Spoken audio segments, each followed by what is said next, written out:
Hello everybody and welcome to the fourth day of our March Madness series. I'm Laura Serrant and I am an inclusive practice specialist and a leadership coach. Today we start with the letter C. Now C, in terms of leadership and in terms of the things we're going to talk about during March, stands for curiosity. Now, I was always a curious child, curious in many ways, but particularly in relation to curiosity as it stands for inquisitive thinking. I explored, I investigated, and I asked lots and lots of questions. We've all probably either been those children or had those children ourselves, or at least we've known them.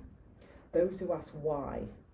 Those who don't take the first answer as the only answer, but they spend their time trying to make sense of the world around us. They investigate, they learn, they're experiential.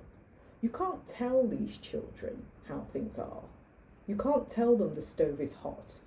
They have to feel it for themselves, often with negative as well as positive outcomes.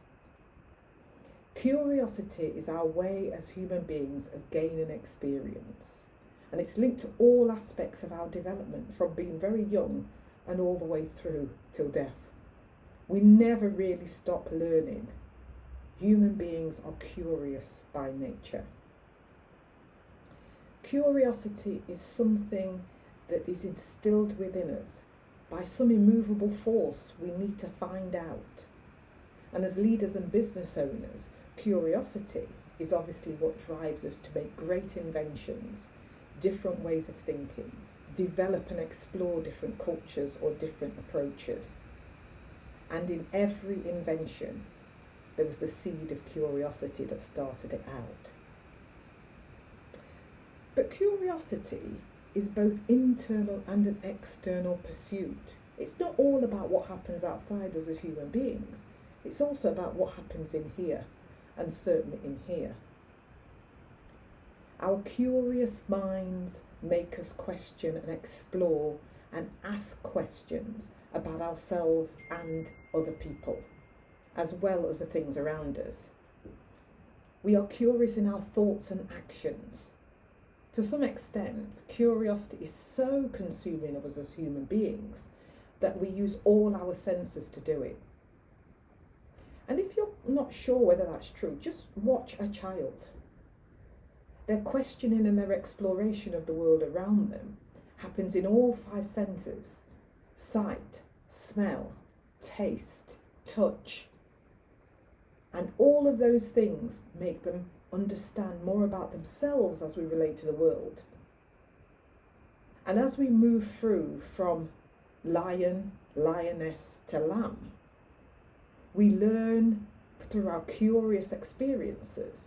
We learn how to adjust and how to develop and how to flex with the world as we go through it. The spirit of curiosity is really about how we enact those curious moments, the curiosity that's built in with us, and particularly how we build curiosity or support curiosity in others. The more unsure we are of ourselves as leaders, as business owners, and as human beings, the more we try and control curiosity. We try and control the world. We try to be specific. We try to be controlling. We try to be directional with people's curiosity and even our own. That breeds the fear that prevents us from exploration, prevents us from developing as leaders, and prevents our teams and our clients and even our families from exploring the world around them. How many things, how many developments, how many inspirational thoughts would have never occurred if curiosity was hampered in the people? How many experiences and experimentations by Einstein, by the great inventors of our time, Kingdom Brunel, How many things in our world today would not exist if it wasn't for the curiousness of mind? Building a spirit of curiosity in ourselves and in other people is about awakening, exciting and fueling the human brain and the human ability to expand. Being curious about our thoughts and feelings about things is also key here.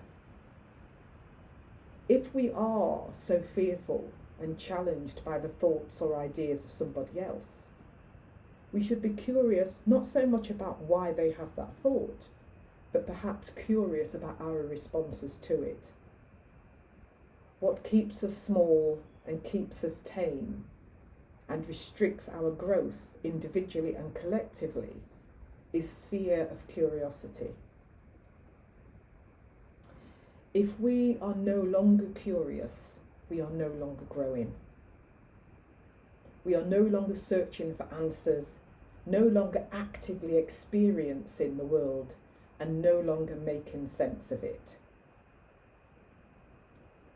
Listening, acting, and feeling and thinking with curiosity is about trying to understand not only the world in front of us, but what is behind the actions, the thoughts, and the activity that are shared with us. So curiosity didn't really kill the cat, but a lack of curiosity about the world possibly did. So be curious. Consider yourself. Consider your thoughts and feelings, and think about the art of the possible. Curiosity is our finest gift that we have. And as leaders, as people, and as communities, curiosity in and about the world is what keeps us human. I'll see you tomorrow.